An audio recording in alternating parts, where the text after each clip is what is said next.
were kind of up in the east part of town. And I grew up on 6th and Walnut Street. Dad was a tailor, Mom was a barber, and at that time, early 30s, early 40s, women weren't barbers, they were beauticians. And of course, my dad opened up his shop called Your Shop. And when they got married and hooked up, she went to barbering school here in town and became a barber, certified barber. So after she became a barber, they put in 3 barber chairs. He had the tailoring shop in the back. I come along and I'm just enjoying myself as the child in this wonderful area of town that is so committed to family, businesses, you know. And growing up as an only child, I had to find my own way in regard to entertaining myself. And of course, I had a lot of friends on the block, you know, and around the blocks. Of course, it ranged from Walnut Street, Jefferson Street, Market Street, you know. And there were Lebanese businesses and white grocery stores and things like that, and department stores around on 6th and 7th Street that we could go in and, you know, partake of goods.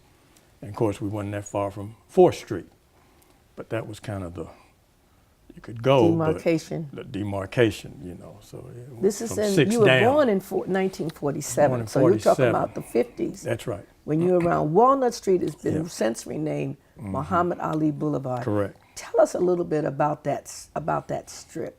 That strip, in my eyesight as growing up, there were businesses, there were insurance companies, there were theaters, there were restaurants, record shops, mom and pop shops, the Orange Bar, I mean, you know. Just like any other community in any other city, you always had the strip of businesses and stuff. And so I was always in and out of those businesses, you know, in and out of the 2 shows that we could go to, the Lyric, which was on the side of Dad's shop.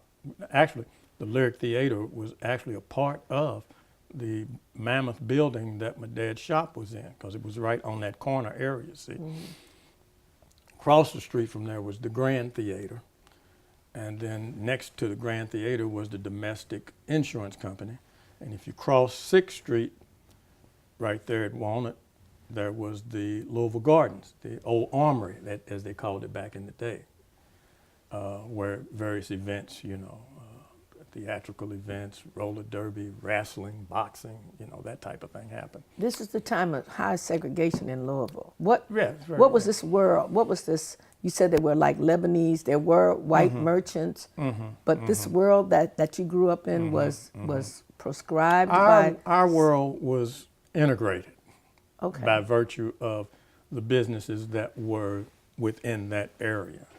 Okay. If it was a white grocery, we shopped there. It's no problem, you know what I mean? But that was growing up, that area was the only area that I knew. You know, I didn't really go any farther up east, what they call Smoketown, you know, and I didn't go too far west. Now, the only time I ever went real west was because my mother's sisters lived on Grand and Hale Avenue, see? So when we would go down, I'm thinking, gee, now I can see real grass, you know, trees, you know. I literally grew up on concrete, you know what I'm saying? And we'd go to church at Broadway Temple every Sunday on 13th and Broadway, you know. So it was a very insulated area, you know, of growing up. And I had such a free reign that, you know, people say, would you do it all over again if you had to do it all over again?